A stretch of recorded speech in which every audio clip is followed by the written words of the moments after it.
I may now announce the major representative of our sponsor and collaborator, the Grünenthal company, Dr. Alberto Grua, and he will now introduce the second major force behind the Societal Impact of Pain initiative. Thanks a lot. Well, good afternoon also from my side. And, while Professor Kress was introducing this important event, I would say, I thought that I want to share one of the reasons why I'm always very happy when I'm here. Because, when I'm here, I really have the chance to forget all the issues, the problems, and the business-related challenges that we have in Europe. I don't feel that, with few exceptions, I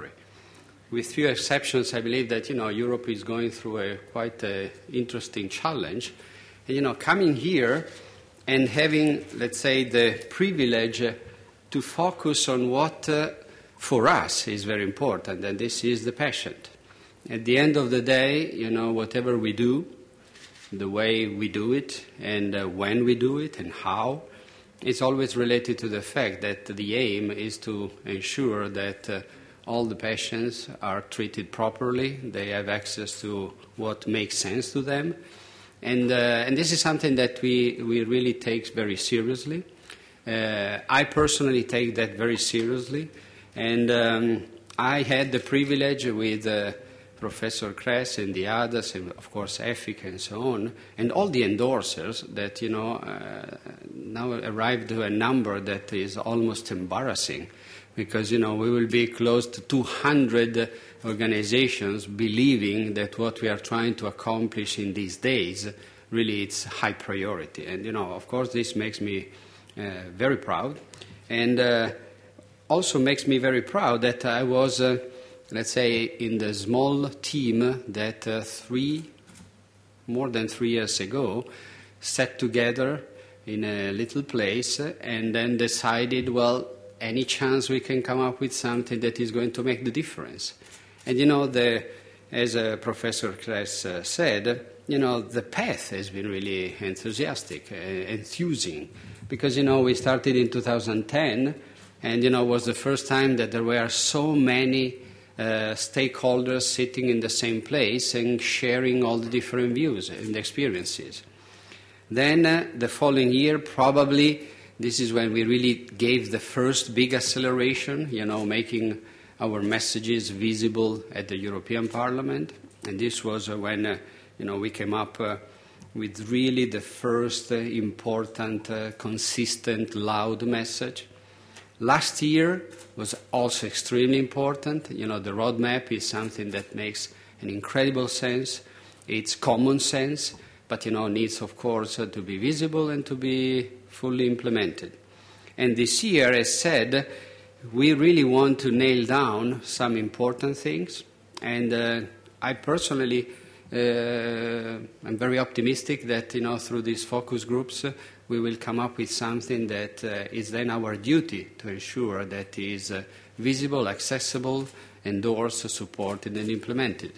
And this is why, 4 years, and we are again here, and this is extremely important. Also because what I keep showing wherever I have the chance in any kind of presentation around the world is that this is how pain is considered in a very diverse manner. I mean, you can see that the definition of severe chronic pain, according to a significant number of professionals, goes from 3 up to 10.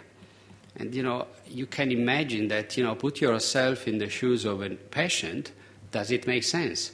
Does it make sense that, depending on where you end up in terms of country, hospital, specialists, GPs, or whatever, that then you end up with a very different number. And, this is something that, we definitely have to work on, because we should come up with something that is consistent, always in the interest of the patient at the end. And, this is something, to me, striking.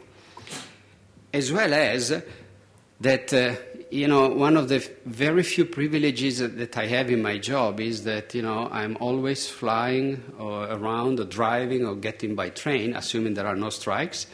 And I have the privilege, honestly, to see many, many different ways of talking about pain. And, there are, regardless whether you talk about structural indicators, so, really something like, number of patients suffering of pain on a number of citizens, or process indicators, or even outcome indicators, what I feel it's amazing is that, it's like, whenever I land in a country, I have to change my hat. There are different ways of interpreting that, different ways of giving priorities, different ways of dedicating resources to this kind of themes. And this is where, of course, I don't want to look like Martin Luther King, but, I have a dream, and my dream, to be really honest, would be that whenever, ideally soon, that we at least here in this audience, that we can come up with something where we all agree that it makes sense. It's something that can go across cultures, countries, specialties, and so on. This is something that, from a Grünenthal point of view, having the responsibility of the country, this is something very, very, I would say, surprising. And so I truly hope that, through these good discussions, we will have, the chance to listen to many different approaches, very diverse approaches, but then to come up with something that it's meaningful and makes sense in the interest at the end of the patients. So I really wish you all, including myself, because I will be here both days, to have really a very fruitful discussion. And I personally would like just to make, let's say, a little suggestion. And, I would like to draw your attention on focused discussion. Because, it looks like, we are going to have half a day tomorrow and almost the day tomorrow. Today and tomorrow. But let's make sure that we stick to something that, is really the one that we want to discuss on. I mean, sometimes we feel 1.5 days is so much. In reality, it's not.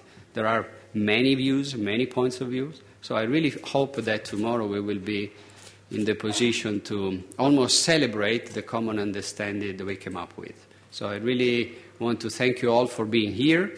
I hope that the Spanish ones will sooner or later get here with their planes or in a manner or another one. And I wish you wonderful 2 days and fruitful discussion. And thank you very much for the attention.